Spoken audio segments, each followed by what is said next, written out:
Hello guys, I am Shubham from tutorial. इस video में हम RBC plasma membrane proteins discuss करेंगे।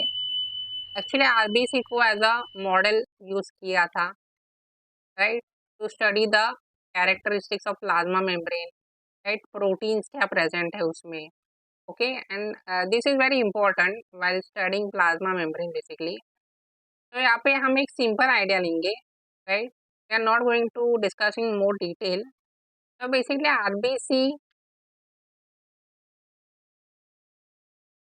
आरबीसी के प्रोटीन्स का आइसोलेशन करना है, right. First of all plasma membrane को आइसोलेट करना है। ओके, तो हमने क्या किया था, मतलब रिसर्चर्स ने हीमोलिसिस किया था,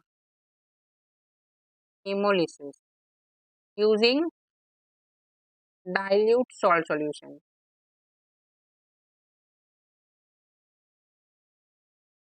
डाइल्यूट सॉल्ट सॉल्यूशन मतलब हाइपोटोनिक सॉल्यूशन यूज किया था, जिसमें क्या हुआ, सेल स्वेल हुआ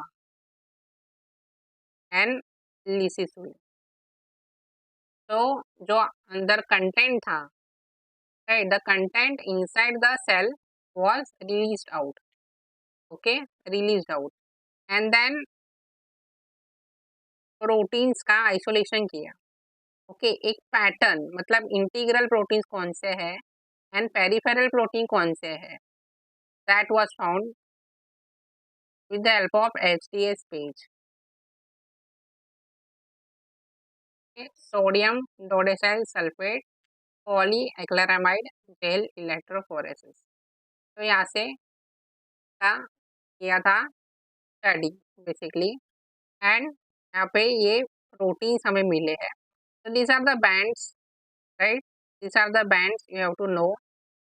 पेरिफेरल प्रोटीन्स में spectrin, ankyrin, band 4.1, 4.2, okay, actin, G3PD, again band 4.1 लिखा है। तो these are the peripheral protein. Integral protein में major and minor. Major band 3 glycophorin, okay, and band 7।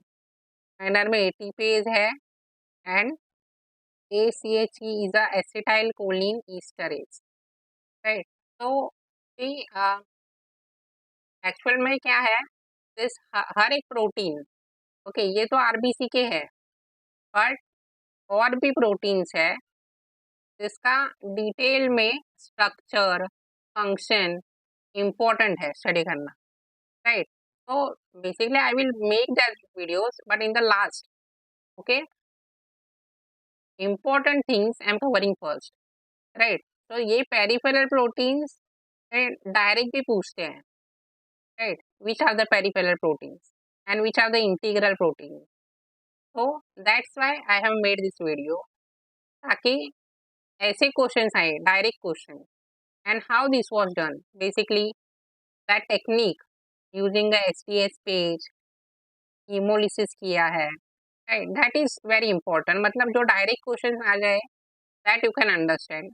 तो इसका डिटेल पार्ट है, मतलब हर एक प्रोटीन का स्ट्रक्चर स्टडी करना, फंक्शन स्टडी करना बहुत इम्पोर्टेंट है, ओके, बट उससे भी कई गुना ज़्यादा इम्पोर्टेंट है ये सब। तो this is the basic thing actually, peripheral proteins जानना, integral protein, this is the basic thing कि कौन से प्रोटीन्स है पेरिफेरल, कौन से इंटीग्रल है, एंड आरबीसी में और भी important, because this is use as a model, right. तो आपको ये याद होना चाहिए, पेरिफेरल कौन से है, इंटीग्रल कौन से है। One more thing is band 3 जो है, बैंड 3, तो band 3 is basically known as chloride bicarbonate exchanger. इसका इम्पोर्टेंट रोल है बेसिकली एसिड बेस बैलेंस को मेंटेन करना इनसाइड द सेल, ओके।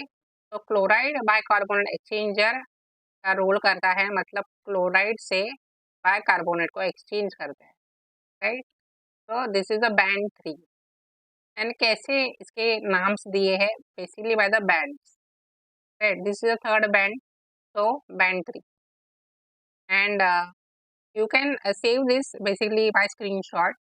इसमें proteins है, actin, tropomyosin, structure you can see, how the arrangement is there, band 3, glycophorin है, then ये एक जो नीचे होता है theory, that is also very important, right? So यहाँ से भी questions बनते हैं, right? So save this for the future, right? So that's it for this video. I hope this video helps you. If you find this video helpful, do let us know in the comment section. Like this video, share this video with your friends, subscribe to the channel and stay tuned for the upcoming videos. Thank you.